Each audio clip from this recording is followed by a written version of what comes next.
Hello everyone. For this, our last in the present series of the classical guitar, we're deep in the heart of the English countryside. And this is really very appropriate because our soloist today is the first English guitarist in the whole history of the instrument to have acquired a truly worldwide reputation. I refer, of course, to Julian Bream. And as is typical of him, he has chosen to play a very impressive program. For your first piece, Julian, you're going to play the famous Chaconne by Bach, which, although not originally written for guitar, has become one of the great war horses for guitarists. I believe you recorded this something like 20 years ago, but you haven't played it a great deal since. No, that's right. In fact, one of the reasons why I haven't performed it very much is that I always thought it needed a really superb guitar. Of course, the music itself is so powerful, so dramatic, that one needs an instrument almost superlative in every department. For example, the tone quality in power, in flexibility, and abilities also to be able to inflect the tone color. But an instrument also that sings, because a lot of the music is of a vocal character, or perhaps I should say of a bowed character, because the Chaconne was originally written for the violin, and of course that instrument has a great sustaining power. So I need also a guitar with a good sustaining quality that is also brilliant and dramatic. And now you've found an instrument like this? Well, not quite. In fact, my first recording that I made about 20 years ago, I borrowed a very lovely old Hauser for that. But when you're recording, naturally, you can, to some extent, control the dynamics. But for public performance, you need an instrument that really has projection, as well as projection, a subtlety, a sort of sound that you can mold. And that's very hard to find. I don't mean the sound, but an instrument. The one I'm playing on at the moment has many of the right attributes, but it is of recent manufacture and only time will tell. The other problem is that it's such a great piece, an enormous piece, that I'm almost daunted before I start to play it. I find that there's so many different ways of phrasing the music, so many alternative ways, in fact, that are always musically feasible in terms of taste or, if you like, the right style of Baroque phrasing. But somehow I'm always caught between two, or sometimes even three, different fingerings on each phrase, and I can assure you that that is very frustrating. However, about 18 months ago, I thought to myself, well, it's about time I did something about this, and I wasn't going to put up with this frustration any longer, because I love the Chaconne very much, possibly more than any piece that I've ever played or even want to play. And I thought, well, I'm jolly well going to have a go at it, and I hope that I will manage to decide how to play it. So that's why I want to play it in this program, because it's something which is a challenge and it will make me play. Well, I know a little while ago I was reading a report of one of your performances at Chaconne, and whether or not on this occasion you had problems deciding which fingering to use or not, I don't know. But it said that it was virtually the definitive performance on the guitar. Well, that's a very nice critic. I feel myself, and I'm not all that modest a person, as you know, that I'll never give a definitive performance. I think this sort of piece is so great that it would be impossible to create a performance with all the conviction and greatness that it deserves, in my opinion. Well, let's hear Julian take up the challenge now of Bach's Chaconne.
Chaconne by Bach in a transcription by Julian Bream.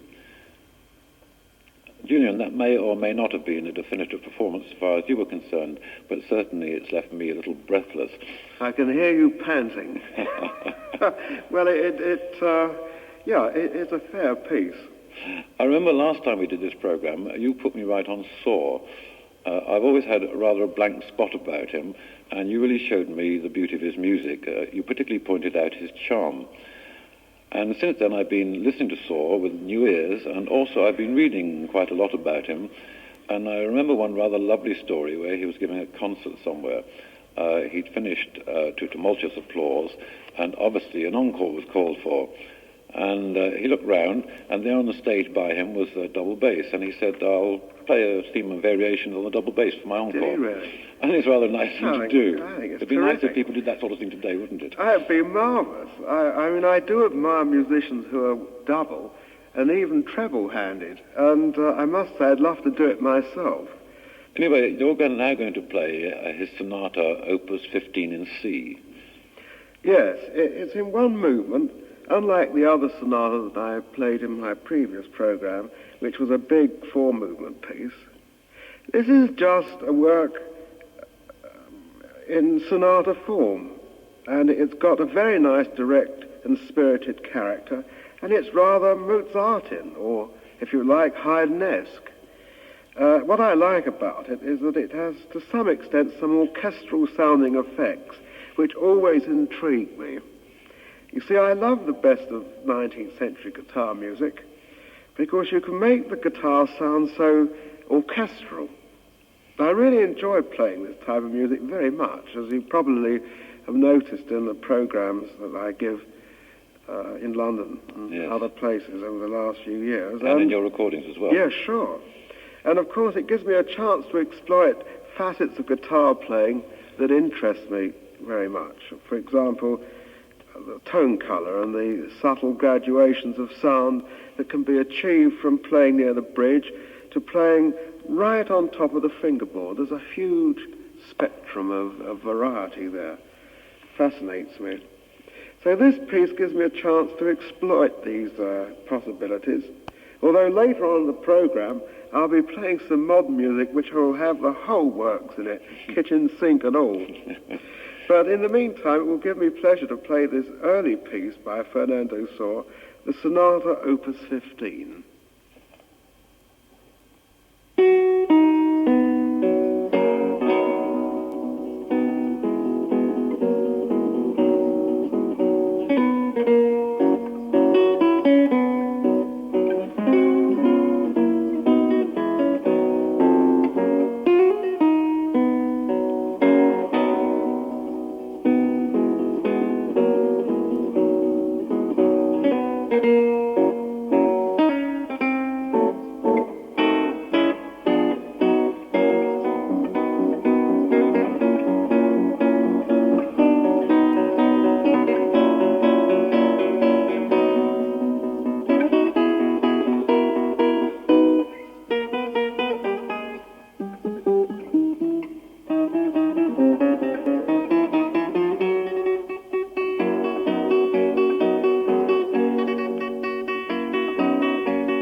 Sonata, Opus 15 in C by SOR. This is from rather a golden period of SOR's music, isn't it? Well, yes, I suppose it. Yes, in fact, I would agree, because up to Opus 25, which is about half his oeuvre, if that's the word, there are some very fine pieces indeed. But thereafter, I think, well, to my mind at any rate, the quality of the music tails off.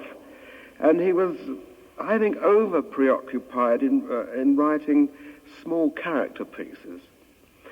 I don't think that these character pieces are as inventive as his earlier works. In fact, they're not. And I have a feeling also that he wasn't writing music for himself, but more for the public, and even more for his publisher, because there is a letter somewhere in some archives to this effect, when his Paris publisher suggested that he write simpler pieces because he couldn't sell the more difficult ones. Well, that's not unreasonable. But on the other hand, of course, one mustn't forget that SOR had to earn his living, and one must also not forget that he died a pauper. And, of course, in those days there wasn't the television and radio to employ one, and, you know, and the other little fringe things that happen in music, recording, for example. So music publishing was, or could be for a performer, an important part of his income. Now we're going to go from the 19th century, a great 19th century guitar virtuoso composer, to something which is very modern indeed, by Peter Racine Fricker. Well, not so very modern, Peter. I mean, he's not sort of modern in the same sense as Stockhausen or Boulez, but for my money, he's pretty modern. And actually, it's a work that he wrote for me some 6 years ago. It's called PASEO, which is an unusual title for a piece, but the reason why it's called PASEO is that when we discussed this, or the piece I should say, we were talking about the guitar and the composition that he was going to write. And the discussion took place in a very beautiful shopping precinct in Santa Barbara called the Paseo, which is an old Spanish arcade. And another reason why the name is pertinent to the piece is that the actual work is constructed on a sort of theme of 5 semitones. And these 5 semitones are juggled about in all manner of ways so that you see every vantage point of this little thematic group of notes. It's fascinating, really, you know, how much music he makes of just 5 semitones. And in a sense, it's rather like rambling through the old Paseo, looking at the shops, seeing different aspects of things, you know, as you look through, browsing through shops, yes. You know. So I like to think there's a strong affinity between that old beautiful shopping arcade and this piece. Well, so let's listen to the first broadcast performance of Paseo by Peter Racine Fricker.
PASEO by Peter Racine Fricker, a first broadcast performance.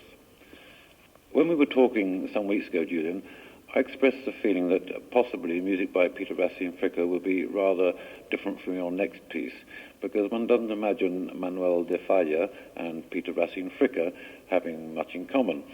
I mean, one being very lyrical or impressionist, and Peter Racine Fricker being very much of the contemporary school of composition. Well, yes, but they have some very important things in common.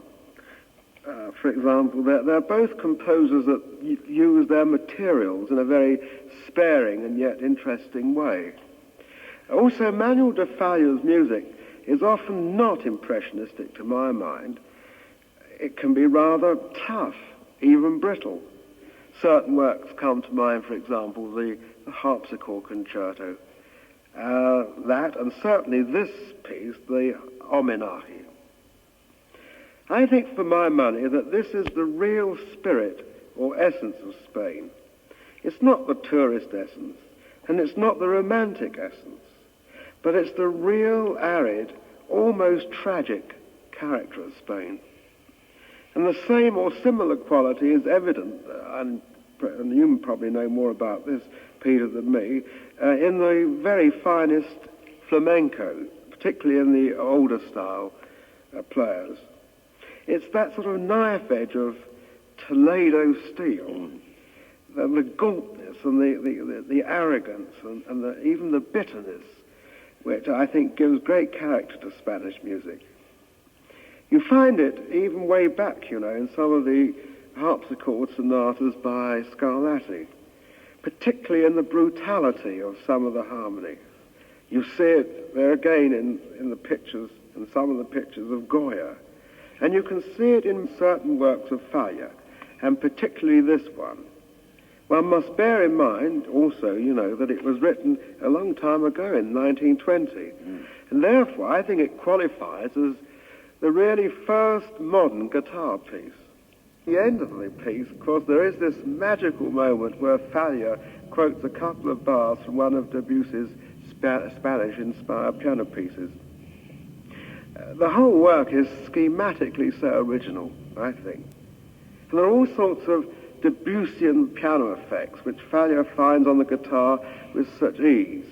And in particular, this little glissando that runs down the strings in harmonics.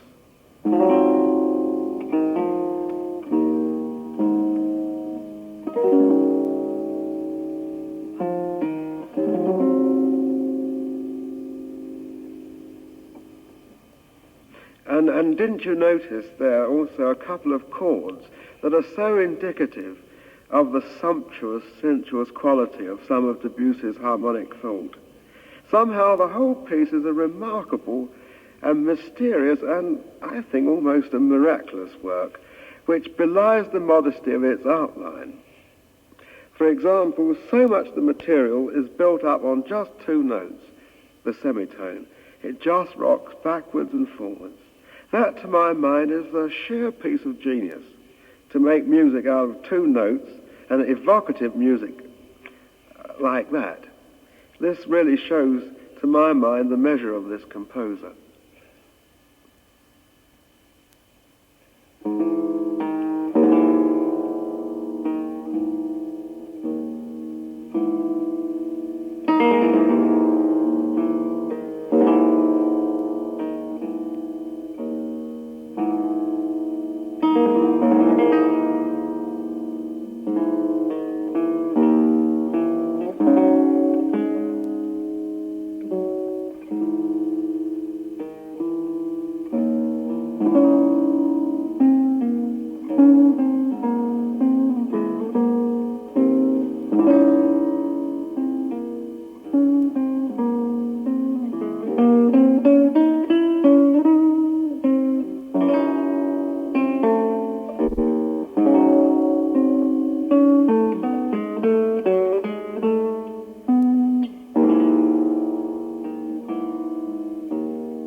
HOMENAJE à Debussy by Manuel de Falla. How did he come to choose that title, Julian? Well, of course, you know that Falla knew Debussy quite well when he was a student in Paris. And from accounts of letters and so forth by my Falla, we know that he had the greatest admiration for Debussy. A lot of people, in fact, think that Debussy has written some of the best Spanish music, and I must say that I'm inclined to agree, although I play the guitar. And the extraordinary thing is that he never crossed the Pyrenees. It's really odd, that, isn't it? But the piece, or the Almanac, it was written actually for the Revue Musicale, which was a French musical periodical that had a number devoted to Debussy. Originally, I think that Falla was asked to write an article about Debussy, and the article just couldn't take shape in his mind. And then he remembered that Miguel Lobet, the great Catalan guitarist, had been pestering him for years for a piece. And I suppose he thought, hey, I can kill two birds with one stone. I can satisfy Lobet, but on the other hand, I can also satisfy the Revue Musicale. And that's how the piece came to be. Now, Julian, your last piece is by Humphrey Searle, and it employs the serial technique. This must be a bit of a problem with the guitar. Well, you know, most modern compositions are a problem on the guitar. It's because the guitar is, well, apart from being a rather difficult instrument, it's very key-bound. You know, it has its own little characteristics that it likes to do. And if composers attempt to do anything which is not sympathetic to its little foibles and likes, the music tends to sound strained or not convincing. But of course this is more often a problem with serial music, because the constraints and disciplines of that music means that the notes have got to be played, even if they're jolly difficult or almost impossible to play. However, if the composer happens to play the guitar, which is rare these days, a lot of very interesting music can be made on the instrument using the serial technique. But of course it has to be jolly well written for the instrument. That's the basis of a success in a serial piece. Humphrey Searle is not a guitarist, but like all good composers, he knows his job. I mean, by that, I mean he did more than a little homework, you know, on the guitar before he wrote the piece. And he found out the sort of things that the guitar likes to do, and to some extent, he may not admit it, or he might, that, you know, he bent his language towards the guitar. And I think that's a jolly good thing. In this particular work, I must say, you know, that, as I mentioned earlier, it is jolly well written for the instrument. The moods are very melancholy to my mind, though there are a couple of contrasting movements which add, if one may say, a variety of tension to the overall melancholy mood. But Humphrey Soule seems to have relaxed with the guitar in a way that is in contrast, if I may say, to his more astringent music, which is always highly disciplined in serial thought. This work seems to have a free quality which lends an air of improvisation, I think, to the composition. And there are also some very, very fine textures of sound that he creates. And he seems to utilize the guitar right up in the very highest registers, and sometimes he has some wonderfully sort of growling chords right down in the bass end of the instrument. I think there are some really quite stunning musical effects here, and the overall feeling of the piece is very beautiful and I think most effective. How many actual sections are there? There are 5 sections in all. That's why it's called 5 Opus 61. Yes, it's as simple as that. I mean, in a contemporary sense, it's very concise. I rather like that, in fact. I mean, the music has a concise quality. On the other hand, it could be 5 of anything, in a sense. 5 preludes, 5 improvisations, 5 bagatelles, 5 capriccios. But what I like about it is it's just 5. It's of the essence, and it's to the point.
Opus 61 by Humphrey Searle. Julian, I must say it's been a rare pleasure to come to this delightful corner of England and to be regaled by such a broad spectrum of music for the guitar, and especially for those two contemporary pieces by Peter Racine-Fricker and Humphrey Searle. Well, just now, I should say, over the last 2 or 3 years, I've been interested in doing programs that have what I would like to call musical substance. I think in the guitar literature, we're over-endowed with charming little pieces. And I feel that in the last 10 or 12 years, a new literature has been written for the guitar, which I think is serious and highly effective. And a lot of the pieces make what I call very good repertoire pieces. And so I perform a fair amount of modern music in my ordinary concert programs. And I think I do this in reaction against many of the prevailing concerts that one hears from guitarists, where they play, a lot of the charming and delightful little pieces. I mean, I like to sort of go on the stage and play the Chaconne and walk off, and then that sort of thing. And I think the guitar has got a place in our musical life to present this sort of music. And as I say, at this moment, I'm very keen on playing these pieces. But I should think by next year or so, I'll be relearning or refurbishing my old chestnuts again. That's a bit of relief. Well, I'd like to thank you for bringing this present series to such a successful conclusion, and also to take this opportunity to say thank you to the many listeners who have written in and expressed their appreciation of the programs. We hope to be back with you in the not-too-distant future. Until then, goodbye.